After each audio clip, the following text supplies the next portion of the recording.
You probably already know that Solomon, the son of King David, was one of the richest and wisest men ever. But what was the secret to his wealth? Did King Solomon use a special code to get so rich? Yes, and there are actually 3 main codes that made Solomon so wealthy. One of these codes is hidden in the Bible, and today you can learn it to unlock wealth, success, and anything else you want. Today we will talk about 3 codes that can make you rich. But these are not just any codes. These are codes that King Solomon used, and you can use them too. If you use these codes, many opportunities may arise, not just for wealth, money, and success. Wealth is something different for everyone. Each person understands wealth in their own way. However, these codes or principles that King Solomon used will connect you to an infinite source. These codes do more than just bring wealth, they help with creating, keeping, and sharing it. This is the foundation of true prosperity. Before we reveal Solomon's 3 codes, let's address something important. I know many people might say, Solomon was born rich as the son of King David. Others might say he made many mistakes or that his temple was destroyed, so we shouldn't value wealth because it leads to ruin. Here's what I think about wealth. People who understand wealth know it creates choices and can make our good qualities bigger if we focus on them, or our flaws bigger if we pay attention to them. Just being born rich, like Solomon, doesn't guarantee you will keep wealth, power, and authority. If you win the lottery, it doesn't mean you will stay rich. There's more to it, and we will discuss that. Another important thing to keep in mind is that many people judge King Solomon for his mistakes. But I ask you, who is perfect? People often look for perfection in politicians, celebrities, and religious leaders. When they find out these people have flaws, they get disappointed and criticize them instead of recognizing their positive traits. Becoming rich won't guarantee you will always stay wealthy, but if you follow eternal principles that never change, you can create, keep, and share wealth. This video explains Solomon's codes. I'm not trying to push any religious ideas on you. This channel aims to help you think freely and decide what makes sense for you. Now, let's get to the codes. I'll save the most important one for last, so please stay until the end of the video. God appeared to Solomon in a dream and said, "Ask me for anything, and I will give it to you." Solomon replied, "Give me wisdom and knowledge so I can lead this nation." God told Solomon he would receive what he asked for, as well as wealth, possessions, and honor. Solomon was very young when he became king. He didn't know what to do or how to rule, according to the Bible. He asked God for wisdom and understanding to lead his people, even though he was already rich and the son of King David, who was loved by his people. Solomon knew that just having wealth wasn't enough to keep the rule and authority his father had. This brings us to Solomon's first code, wisdom to lead. Through Solomon's life, we can see that having wealth isn't enough. He needed wisdom to rule, keep, and multiply his wealth. Solomon wrote in Proverbs 16:16, "How much better to get wisdom than gold, to get understanding than silver."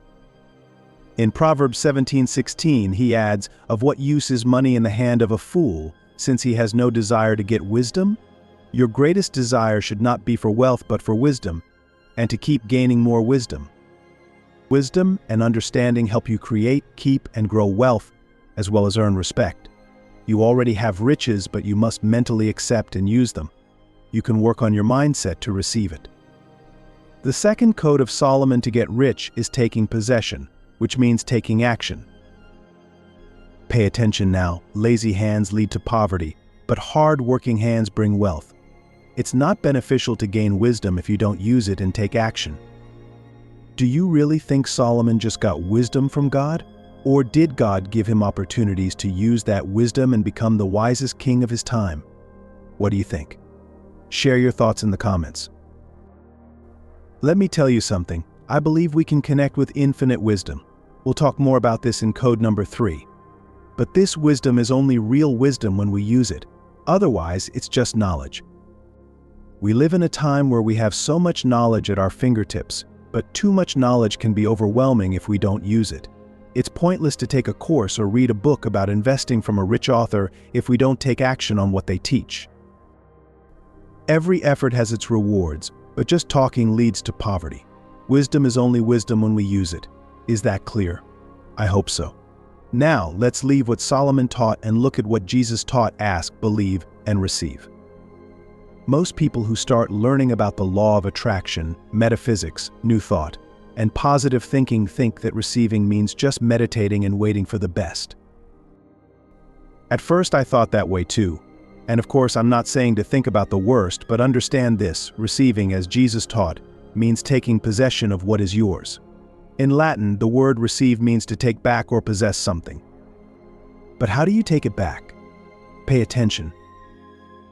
Taking it back means making real in your life what you have clearly created in your mind.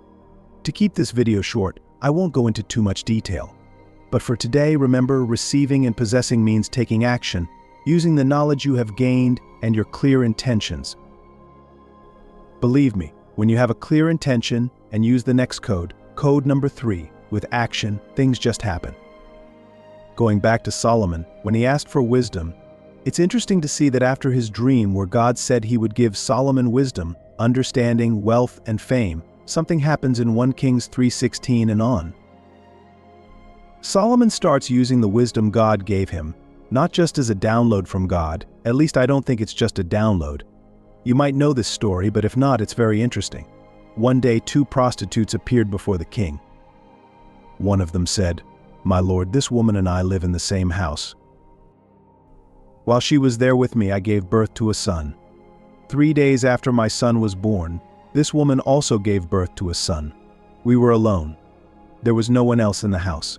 One night, this woman rolled over on her son, and he died.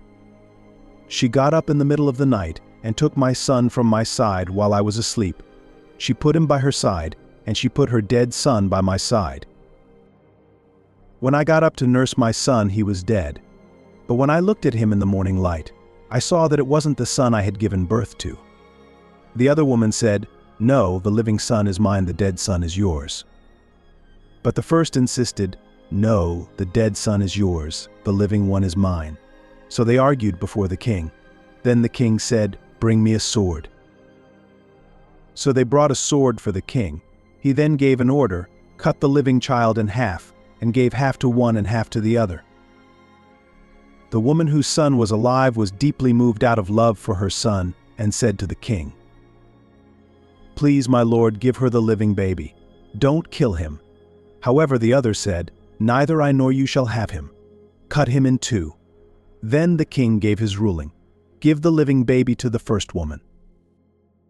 Do not kill him, she is his mother." When all of Israel heard the king's verdict, they were in awe because they saw that he had wisdom from God to administer justice. Pay attention to the last sentence. When all of Israel heard the king's decision, they were amazed and respected him deeply because they saw that God's wisdom was in him to make fair decisions. This means that maybe before, people didn't believe a young man could have the wisdom to rule and manage wealth. Solomon had to prove himself by performing his duties as king and utilizing the wisdom he had gained. If you understand what was said, write this sentence in the comments to help others remember it better. To create wealth, I use the wisdom I have gained. I'll repeat, to create wealth, I use the wisdom I have gained. You can pause this video to write it down. It's crucial to write this sentence to reinforce what we've talked about so far. Well, I assume you've written it, so let's continue. Solomon's third code is almost hidden in the Bible and has to do with honor, gratitude, and sincerity.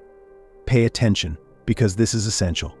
Solomon loved the Lord and followed the rules of his father David, but he also offered sacrifices and burned incense at sacred places. King Solomon went to Gibeon to offer sacrifices because it was the most important sacred place, and he offered 1,000 burnt offerings on that altar. Let me tell you something about this. I'm not saying I agree with burnt offerings and animal sacrifices. That doesn't make sense to me. But in Solomon's time, this practice was common and showed an act of gratitude. Solomon had a sincere and very grateful heart. This was clear when God, in a dream, told Solomon, "Ask for whatever you want me to give you." Solomon responded, "You have shown enormous kindness to your servant, my father David, because he was faithful to you, righteous and upright in heart. You have continued this amazing kindness to him and have given him a son to sit on his throne today.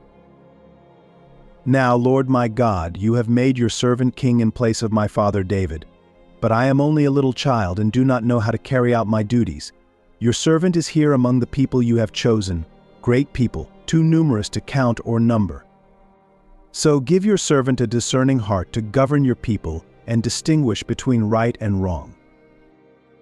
Solomon, even before asking for and receiving the wisdom that made him one of the richest and wisest men in history, had a grateful and sincere heart. My friend, before anything else, be grateful, sincere, and clear about what you want.